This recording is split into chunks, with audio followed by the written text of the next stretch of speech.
Hello guys, welcome back to our channel. So railway కోసం prepare అయ్యే వాళ్ళకి నా తరపు నుంచి కొన్ని టిప్స్ అయితే ఇస్తాను. నచ్చితే ఫాలో అవ్వండి, లేకపోతే వీడియోని అయితే స్కిప్ చేయొచ్చు. సో ఫస్ట్ ఆఫ్ ఆల్ నేను చెప్పదలుచుకుంది ఏంటి అంటే, ఈ వీడియోలో రైల్వే జాబ్ ఆ నోటిఫికేషన్ పడ్డ తర్వాత స్టార్ట్ చేసినా సరే మనమైతే గెట్ ఇన్ అవ్వచ్చు. అది ఎలా ఏంటి అనేది వీడియోలో పూర్తిగా మీకు అయితే ఎక్స్ప్లెయిన్ చేస్తాను.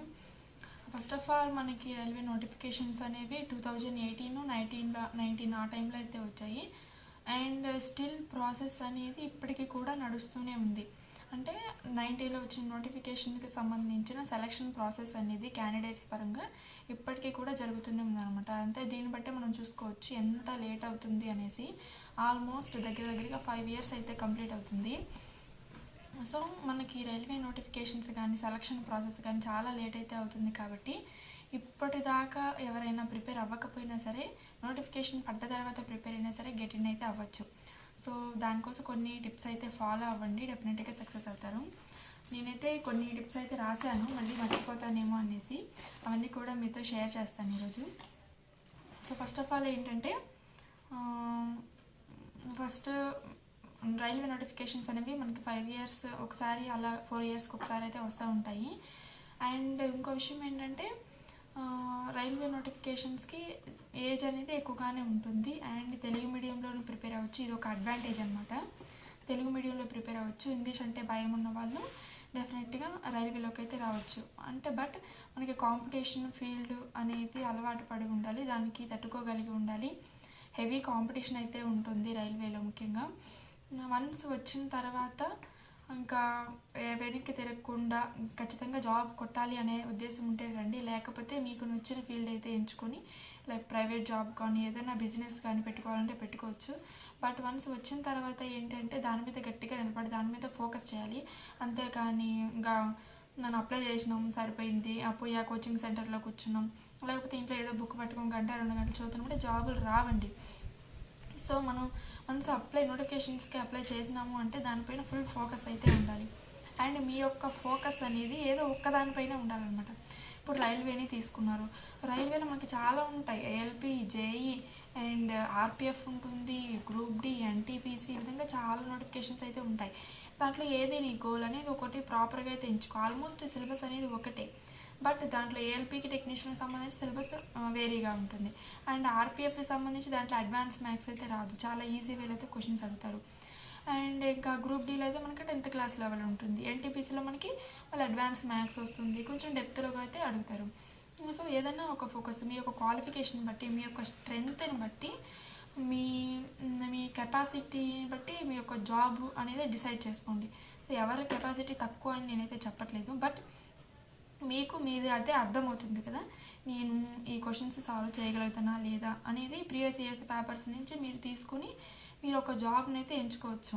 సో వన్స్ ఎంచుకున్నారు తర్వాత ఏంటి, నోటిఫికేషన్ పడింది తర్వాత ఏం చేయాలి అంటే, ఫస్ట్ ఏం చేయాలి, మనం నోటిఫికేషన్ డీటెయిల్డ్గా చదువుకోవాలి. చదువుకున్న తర్వాత మీకు ఏమన్నా మెడికల్ రిలేటెడ్ ప్రాబ్లమ్స్ కనుక ఉంటే ఫస్ట్ ఆఫ్ ఆల్ వాటిని అయితే క్లియర్ చేసుకోండి. లైక్ కొంతమందికి చెవిలో హోల్స్ ఉంటాయి, ఇంకా పైల్స్ ఉంటాయి, ఇంకా ఆ ఫుట్ దగ్గర మనకి కంప్లీట్గా పాదం అనేది ఇలా పడుతుంది అనమాట. అంటే ఇలా ఆర్క్ అనేది ఉండకుండా కంప్లీట్గా పాదం ఇలా పడుతుంది. అలాంటి వాళ్ళైతే డిస్క్వాలిఫై అయితే చేస్తారు, ముఖ్యంగా ఆర్పిఎఫ్లో అయితే చేస్తారు. మిగతా జాబ్స్ అంత ఏం పట్టించుకోరు. ఇంకా ఆ తర్వాత మెడికల్ రిలేటెడ్ ప్రాబ్లమ్స్ ఇంకా చాలా ఉంటాయి కదా మనకి, లైక్ ఐ సైట్కి సంబంధించి ప్రాపర్గా అయితే చెక్ చేస్తారు. ఎవరైతే స్టేషన్ మాస్టర్కి ఏ విధంగా ఉంటారో, టెక్నీషియన్కి ఉంటారో వాళ్ళకైతే ఐసెట్ అనేది ప్రాపర్గా చూస్తారు. సో నోటిఫికేషన్ అని డీటెయిల్డ్గా చదువుకొని దాంట్లో ఇచ్చిన పాయింట్స్ని మీరు మీ డాక్టర్ని అడిగి కన్సల్ట్ చేసుకొని వితిన్ 6 monthsలో అయితే వాటిని క్లియర్ చేసుకోవడానికి అయితే ట్రై చేయండి. ఫస్ట్ ఆఫ్ ఆల్ ఇది ఫస్ట్ టిప్ అనమాట.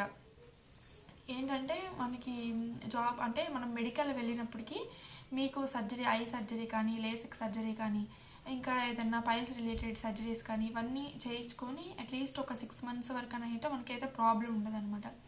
మెడికల్ రిలేటెడ్ ప్రాబ్లమ్స్ ఏమైనా ఉన్నాయో అవైతే కంప్లీట్ చేసుకోండి. ఆ తర్వాత నోటిఫికేషన్లో చూడాల్సింది ఏంటి అంటే, మనం సెలక్షన్ ప్రాసెస్ అనమాట. సెలక్షన్ ప్రాసెస్ అనేది ఎలా జరుగుతుంది అంటే, ఫస్ట్ సిబిటి ఉంటుందా, ఆ తర్వాత ఫిజికల్ టెస్ట్ ఉంటుందా, లేకపోతే నెక్స్ట్ సిబిటి 2 ఉంటుందా, మెడికల్ ఉంటుందా, ఇంకా ఫిజికల్ టెస్ట్, ఎఫిషియన్సీ టెస్ట్ ఏమైనా ఉంటుందా, ఈ విధంగా అయితే డీటెయిల్గా నోటిఫికేషన్ చదువుకోండి ఫస్ట్. సో ఒకవేళ మీకు మీకు ఫిజికల్ ఫిట్నెస్ లేదు అంటే మీకు ఇష్టం ఉండదు అటువైపు వెళ్ళడం అనుకుంటే నోటిఫికేషన్ స్కిప్ చేయండి. ఇప్పుడు ఆర్పిఎఫ్ ఉంది, ఆర్పిఎఫ్లో డెఫినెట్గా మనకి CBT1 ఒక్కటే ఉంటుంది, CBT1 ఉంటుంది, నెక్స్ట్ ఫిజికల్ టెస్ట్ ఉంటుంది, దెన్ మెడికల్, ఇంకా మనకి సెలక్షన్ ప్రాసెస్ అనేది ఇంకా పోస్టింగ్ అయితే ఇచ్చేస్తారనమాట. సో ఈ విధంగా అయితే ఉంటుంది ఆర్పిఎఫ్లో. ఇంకా గ్రూప్ డీలో కూడా మనకి ఫిజికల్ ఎఫిషియన్సీ టెస్ట్ ఉంటుంది, ఫిజికల్ మెజర్మెంట్ టెస్ట్ ఉంటుంది. సో గ్రూప్ డీలో ఎలాగుంటుందంటే లైక్ అక్కడ చిన్నగానే ఉంటాయి, హై జంప్ లాంగ్ జంప్ ఇలాంటివి అయితే ఉండవు, బట్ ఎక్కువ మూటలు మోపేయటము అంటే నేను చెప్తుంది ఏంటంటే జస్ట్ మనకి టెస్ట్ చేసేటప్పుడు అనమాట, ఇలాంటివి అయితే ఉంటాయి. సో అలాంటివి కూడా నాకు వద్దు అనుకోండి, ఎన్టీపీసీ తీసుకోండి. ఎన్టీపీసీ తీసుకుంటే దాంట్లో మీకు ఇలాంటి ఫిజికల్ టెస్ట్లు అనేవి ఉండవన్నమాట, జస్ట్ ఫిజికల్ మెజర్మెంట్ టెస్ట్ అయితే ఉంటుంది, అండ్ లోపల బాడీ టెస్ట్లు మొత్తం అయితే చేస్తారు.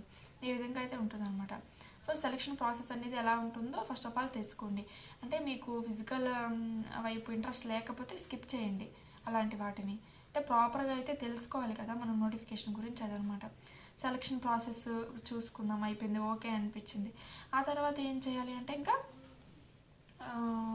బుక్స్ లిస్ట్ అయితే చూసుకోవాలన్నమాట. లైక్ సిలబస్ చూసుకోవాలి ఫస్ట్.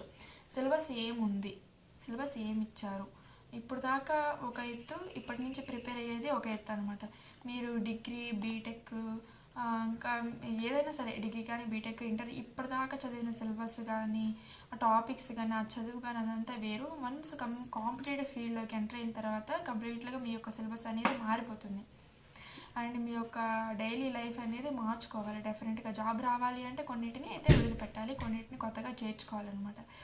సో మనం డిగ్రీ దాకా ఏమైతే ఆడుతూ పాడుతూ చదివామో అవన్నీ ఇక్కడ కుదరదు అనమాట. జాబ్ రావాలి అంటే గట్టిగా కష్టపడాలి, హార్డ్ వర్క్ నెవర్ ఫెయిల్స్ అనమాట. వన్స్ మీరు ఒక 1 year గట్టిగా కష్టపడితే జాబ్ కనుక తెచ్చుకుంటే తర్వాత లైఫ్ అంతా కూడా ఈజీ అయిపోతుంది మనకి. సో ఏం చేయాలి, ఇప్పుడు సిలబస్ అనేవి ఒక చోట దగ్గరగా రాసుకోండి. సో అర్థమెటిక్లో ఏం సిలబస్ ఉంది, అండ్ రీజనింగ్లో ఏం సిలబస్ ఉంది, మనకి జనరల్ అవేర్నెస్లో దేని నుంచి ఉంది, అంటే ఏ టాపిక్స్ నుంచి ఎక్కువ రిలేటెడ్ ఇస్తున్నాడు, ఎక్కడి నుంచి వస్తున్నా, history, polity, economy, geography. So ఈ విధంగా మొత్తం అయితే టాపిక్స్ లిస్ట్ అయితే రాసుకోండి. ఆర్ట్ అండ్ కల్చర్, ఈ విధంగా మొత్తం. సో కొన్నిటికి ఏంటంటే రైల్వేలో అడ్వాన్స్ మ్యాథ్స్ ఉంటుంది, కొన్నిటికి అడ్వాన్స్ మ్యాథ్స్ ఉండదు, అండ్ రీజనింగ్ వచ్చేసరికి కొన్ని టాపిక్స్ అనేవి వేరీ అవుతూ ఉంటాయి. ఇంకా కొన్ని జాబ్స్ చూసుకున్నట్లయితే ఎన్టీపీసీ కానీ లేకపోతే జేఈ, ఇంకా టెక్నీషియన్ చూసుకున్నట్టే అడ్వాన్స్ మ్యాథ్స్ అయితే తగులుతుంది. సో ఇలాంటి వాటికి కొన్ని రిలేటెడ్ టాపిక్స్ వాడే డీటెయిల్డ్గా ఇస్తారనమాట సిలబస్, ఏమేమి ఇస్తాము క్వశ్చన్స్ అనేసి. ఆ డీటెయిల్ సిలబస్ అయితే మొత్తం ఒక చోట రాసుకోండి. సో నెక్స్ట్ ఏంటి, సిలబస్ కూడా చూసుకుందాం. నెక్స్ట్ ఏంటి అంటే ఇక మనకి బుక్స్ లిస్ట్ అనమాట. ప్రాపర్ బుక్ లిస్ట్, మీరు ఇంగ్లీష్ మీడియమా తెలుగు మీడియమా అనేది చూసుకోండి. సో తెలుగు మీడియం అనుకోండి, మంచి బుక్స్ ఏమున్నాయి అనేది చూసుకోండి. లైక్ యూట్యూబ్ ఛానల్స్ ఏదో ఒకటి తీసుకోండి, ఫాలో అవ్వండి, లేకపోతే మీకు తెలిసిన ఫ్రెండ్స్ని రిఫర్ చేయండి, కొన్ని బుక్స్ అయితే తీసుకోండి. ఇంకా వాళ్ళ దగ్గర ఏమన్నా బుక్స్ ఉంటే అవి రిఫర్ చేయండి, వాళ్ళ దగ్గర నుంచి ఏమన్నా సలహాలు అయితే తీసుకోండి, ఎలా ప్రిపేర్ అవ్వాలి ఏంటి అనేసి. సో తర్వాత ఏంటి, సార్ బుక్స్ లిస్ట్ అయితే వచ్చేసింది. ఇంకా తర్వాత ఏం చేయాలి, మనకి ఎంత చదివినా సరే ప్రాపర్ కోచింగ్ కానీ గైడెన్స్ ఉందనుకోండి, ఇంకా అది మైండ్లో అయితే ఎక్కువ రోజులు స్టోర్ అవుతుంటుంది అనమాట. లైక్ మనం చదివేది మన న్యూరాన్స్ అని కనెక్ట్ చేసుకోవాలి అంటే ఒక ప్రాపర్ మనకి కోచింగ్ కానీ లేకపోతే ఎవరైనా ఎక్స్ప్లెనేషన్ ఇచ్చేవాళ్ళు కానీ ఉంటే ఇంకా ఈజీ అవుతుంది అనమాట ప్రాసెస్. లేకపోతే కొన్ని టాపిక్స్ మనం బట్టి చదవడము, లేకపోతే అర్థం కాకుండా ఏదేదో చదివేయడము, ఈ విధంగా అయితే ఉంటుందన్నమాట. అలా కాకుండా ఇప్పుడు ఆన్లైన్లో ఇంటికి బయటికి వెళ్ళి చేయలేని వాళ్ళు ఆన్లైన్ కోచింగ్స్ అవైలబుల్గా ఉన్నాయి కదా, వాటిని ఏదో ఒక దాన్ని అయితే పర్చేస్ చేయండి. ఏది పడితే అదైతే పర్చేస్ చేయొద్దు దయచేసి. ఎందుకు అంటే ఇప్పుడు నోటిఫికేషన్స్ టైం కాబట్టి చాలా యాప్స్ అనేవి రిలీజ్ అవుతుంటాయి, చాలా కోర్సెస్ అనేవి రిలీజ్ అవుతుంటాయి. ఏది పడితే అది కంటెంట్ అనేది ఇచ్చేస్తూ ఉంటారు. అంటే ప్రాపర్గా ఒక జాబ్కి సంబంధించిన నోటిఫికేషన్ పడ్డప్పుడు ఆ సిలబసే కాకుండా మిగతాది మొత్తం కూడా దాంట్లో యాడ్ చేస్తారనమాట. ఏ కోచింగ్ సెంటర్లో తీసుకున్నా ఇలాగే జరుగుతుంది. సో మీరు సిలబస్ అనేది పక్కన పెట్టుకొని వాళ్ళు చెప్పే టాపిక్స్లో మీకు కావాల్సిన టాపిక్స్ మాత్రమే విని అవి మాత్రమే నోటీస్ అయితే చేసుకోండి. సో ఇదనమాట కోచింగ్ సంబంధించి. ఇంకా ఎవరైనా బయట ఆఫ్లైన్లో కనుక ప్రిపేర్ అవుతున్న కోచింగ్ సెంటర్లో ప్రిపేర్ అవుతున్న వాళ్ళు కనుకంటే వాళ్ళు ఇచ్చే మెటీరియల్సే మీకు మోర్ దాన్ ఎనఫ్ అనమాట. ఆ టాపిక్స్ మీరు ప్రిపేర్ అవ్వచ్చు. సో వాళ్ళకి మించిన టాపిక్స్ అయితే ఇంకెక్కడ దొరకవు అనమాట. అండ్ ఇంట్లో ఉండే వాళ్ళ సంగతి అయితే చెప్తున్నాను, ఆన్లైన్ కోచింగ్లో ఏది పడితే అది తీసుకోకుండా మంచిగా చూసి తీసుకోండి. అండ్ తీసుకున్న దాంట్లో కూడా మీకు ఏ టాపిక్స్ అయితే అవసరమో అవే చూసుకోండి. అండ్ ఇంకా తర్వాత ఏంటంటే ఇంకా సిలబస్ వచ్చేసింది, కోచింగ్ అనేది తీసుకున్నాం. ఇంకేం చేయాలంటే ఏదైనా క్లాస్ చూస్తున్నప్పుడు పూర్తిగా చూడండి. ఒక వీడియో ఏదైనా చూసాం బయాలజీకి సంబంధించి సమ్ ప్లాంట్ కింగ్డమ్ కానీ యానిమల్ కింగ్డమ్ కానీ తీసుకున్నారు, అదేం చేస్తారు, మీ యొక్క నోట్స్ ప్రాపర్ నోట్స్ పెట్టేసుకొని వాళ్ళు చెప్పే టాపిక్స్ అనేవి మీకు అర్థమయ్యే విధంగా మీ యొక్క హ్యాండ్ నోట్ అయితే రాసుకోండి. సో ఈ విధంగా హ్యాండ్ నోట్ రాసుకోవడం వల్ల వింటున్నప్పుడు వన్స్ రివిజన్ అవుతుంది, రాస్తున్నప్పుడు వన్స్ రివిజన్ అవుతుంది. అండ్ మన క్లాస్ అయిపోయిన తర్వాత మనం రివిజన్ చేసుకుంటే థర్డ్ టైం కూడా రివిజన్ అయిపోతుంది. ఈ విధంగా 3 times రివిజన్ అవ్వడం వల్ల ఏంటంటే మన మైండ్ అనేది దాన్ని ఎప్పటికీ కూడా మర్చిపోకుండా ఉంటుందన్నమాట. సో ఇదైతే ఒకటి ఫాలో అవ్వండి. అండ్ నెక్స్ట్ వచ్చేసి ఏంటంటే మొత్తం కూడా కంప్లీట్ అవ్వకుండా మాక్ టెస్ట్లు అయితే ఇవ్వద్దు అసలు.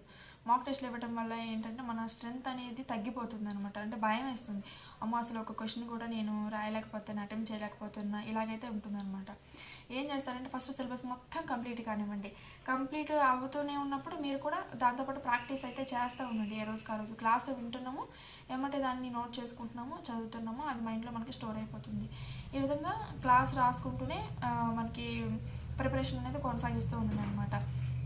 ఇంకా తర్వాత సిలబస్ మొత్తం కంప్లీట్ అయిపోయిన తర్వాత మాత్రమే మాక్ టెస్ట్ జోలికి అయితే వెళ్ళండి. అప్పుడు మాక్ టెస్ట్ ఇవ్వడం వల్ల మీకు అర్థమవుతుంది అనమాట, నేను ఎంతవరకు చదివాను, ఇంకా ఎంత చదవాలి, సో ఏమన్నా అవకతవకలు ఉన్నాయా ప్రిపరేషన్లో, అండ్ టైంని మేనేజ్మెంట్ చేస్తున్నానా లేదా, ఇవైతే చూసుకోండి. వీక్లీ వన్స్ మాక్ టెస్ట్ ఇవ్వడానికి అయితే ట్రై చేయండి. ఇంకా మీకు కుదిరితే కనుక 3 daysకి ఒకటి ఇవ్వండి. ఇంకా అసలు చాలా టైం ఉంది, నేను ఇంకా ప్రిపరేషన్ మీదే ఉన్నాను, నాకు ఎటువంటి వర్క్ అలాంటివి కూడా లేవు అనుకుంటే డైలీ కూడా ఇవ్వచ్చు, డే బై డే కూడా ఇవ్వచ్చు. అండ్ మాక్ టెస్ట్లో మీకు ఏమైనా తెలియని పాయింట్స్ ఉంటే చక్కగా ఒక నోట్స్ పెట్టేసుకొని దాంట్లో అయితే రాయండి. సో ఇదనమాట నెక్స్ట్ పాయింట్. చాలామంది కరెంట్ అఫైర్స్ కోసం ఏం చేస్తూ ఉంటారంటే ఏదో ఒక ఛానల్ ఫాలో అవుతూ ఉంటారు. అలా కాకుండా మీకు న్యూస్ పేపర్ చదివే అలవాటు ఉంటే కనుక న్యూస్ పేపర్ని అయితే తీసుకోండి. డైలీ దాంట్లో మనకి కరెంట్ అఫైర్స్ ఫీల్డ్ ఉంటుంది అండ్ స్పోర్ట్స్ పేపర్ కూడా ఉంటుంది కదా, దాంట్లో అయితే చూసుకుంటూ డైలీ న్యూస్ పేపర్ అయితే ఫాలో అవ్వండి. డెఫినెట్గా దాంట్లో నుంచే పడుతూ ఉంటాయి మనకి. చేస్తుంటారంటే రివిజన్ టైంలో 3 daysకి ఒకసారి 3 days క్లాసులు చూస్తున్నారు, రాసుకుంటున్నారు, ఆ రోజే ప్రిపేర్ అవుతున్నారు కదా, ఆ తర్వాత మళ్ళీ 3 daysకి ఒకసారి కంప్లీట్గా క్లాసులు అవన్నీ ఆపేసి ఇప్పుడు దాకా రాసింది అయితే ఏమైతే ఉందో అవంతా కూడా ఒకసారి ఒక డే పెట్టేసుకొని దాంట్లో అయితే రివిజన్ ఇవ్వండి.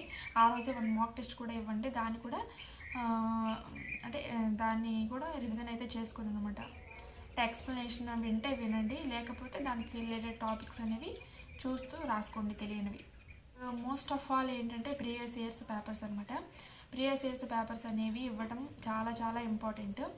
వన్స్ మనం ఏదన్నా రాస్తున్నాము కాంపిటేటివ్ ఫీల్డ్కి అంటే అసలు ఆ పేపర్ ఎలా వస్తుంది, ఎక్కడి నుంచి ఎక్కువ క్వశ్చన్స్ పడుతున్నాయి, పేపర్ లెవెల్ ఎలా ఉంది, నెక్స్ట్ లెవెల్ ఎలా ఉండబోతుంది, ఇవన్నీ తెలుసుకోవాలి అంటే ఒక ప్రాపర్ ప్లానింగ్ మనం వేసుకోవాలి అంటే ప్రీవియస్ ఇయర్స్ పేపర్స్ అయితే చాలా చాలా ఇంపార్టెంట్. వాటిని అస్సలు కూడా స్కిప్ చేయొద్దు. సో ఇంగ్లీష్ మీడియం వాళ్ళైతే కిరణ్ పబ్లికేషన్స్ అయితే తీసుకోండి, ఆన్లైన్లో అవైలబుల్గా ఉన్నాయి, ఫ్లిప్కార్ట్లో కానీ అమెజాన్లో కానీ కిరణ్ పబ్లికేషన్స్ అయితే తీసుకోండి. నేను తీసుకున్నాను మొత్తం మాక్ టెస్ట్లు కానీ ప్రీవియస్ ఇయర్స్ పేపర్స్ కానీ మొత్తం దాంట్లో నుంచి అయితే తీసుకున్నాను బుక్స్. అండ్ ఇంకా తెలుగు మీడియం వాళ్ళు ఉంటే హైటెక్ విజయ రహస్యం కానీ లేకపోతే విజేత కాంపిటీషన్స్ కానీ ఇవైతే తీసుకోండి. ప్రీవియస్ ఇయర్స్ పేపర్స్ తీసుకున్నప్పుడు ఓన్లీ ఇప్పుడు ఆర్పిఎఫ్కి ప్రిపేర్ అవుతున్నాం అనుకో, కేవలం ఆర్పిఎఫ్ బిట్సే కాకుండా ఇంకా ఎన్టీపీసీ తీసుకోండి, గ్రూప్ డి తీసుకోండి, జేఈ, ఐఎల్పి, ఇంకా టెక్నీషియన్, ఇవన్నీ కూడా పేపర్స్ తీసుకొని సాల్వ్ చేయడానికి ట్రై చేయండి. బోల్డ్ అన్ని క్వశ్చన్స్ అయితే వస్తాయన్నమాట అండ్ రిపీట్ అవుతూనే ఉంటాయి సేమ్ క్వశ్చన్స్ అనేవి. అండ్ వన్స్ ఒక ఎగ్జామ్ జరుగుతుంది అంటే దాని యొక్క ప్రీవియస్ ఇయర్స్ క్వశ్చన్సే ఆల్మోస్ట్ ఒక 50% అయితే దాని నుంచే వస్తాయి. సో వాటిని పర్ఫెక్ట్గా చదువుకున్నా సరే మీరు గెటిన్ అయితే అవుతారు. తర్వాత మన యొక్క ప్రిపరేషన్ అనేది బాగానే కొనసాగుతుంది అండ్ ఎగ్జామ్ డేట్స్ అయితే వచ్చేసినాయి. ఇంకా తర్వాత ఏం చేయాలంటే మీరు రాసుకున్న షార్ట్ నోట్స్ అయితే త్వరగా రివిజన్ చేసేసి మాక్ టెస్ట్లు అయితే ఇస్తూ ఉండండి డైలీ. అండ్ ఆ తర్వాత ఏం చేస్తారంటే ఒక మార్నింగ్ షిఫ్ట్ అనేది ఒకరికి అయిపోయింది అనుకోండి, తర్వాత మీ షిఫ్టే అనుకోండి, ఆ తర్వాత కాకపోయినా డే తర్వాత అయినా మీ షిఫ్ట్ ఉంది అనుకుంటే ముందు జరిగిన ఎగ్జామ్స్లో యొక్క షిఫ్ట్ని అయితే చూసుకోండి, వాటి నుంచే రిలేటెడ్ టాపిక్స్ అయితే చదువుకోండి. వాటి నుంచి క్వశ్చన్స్ అనేవి చాలా అయితే చూసామన్నమాట మనం ఎన్టీపీసీలో. సో ఈ విధంగా చదవడం వల్ల అయితే రైల్వే జాబ్ అనేది క్రాక్ చేయడం చాలా చాలా ఈజీ. ఎస్ఎస్సితో పోల్చుకున్నప్పుడు రైల్వే జాబ్ కొట్టడం అనేది అంత కష్టమైన పని అయితే కాదు. మోస్ట్ ఆఫ్ ఆల్ ఇక్కడ ఇంగ్లీష్ అంటే భయం ఉన్న వాళ్ళకి ఇంగ్లీష్ అయితే అస్సలు ఉండదు.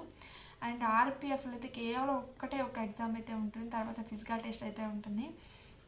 ఆర్పిఎఫ్కి ప్రిపేర్ అయ్యే వాళ్ళైతే ఫస్ట్ చూసుకోండి, మంచిగా CBT 1 పైన ఫోకస్ అయితే చేయండి.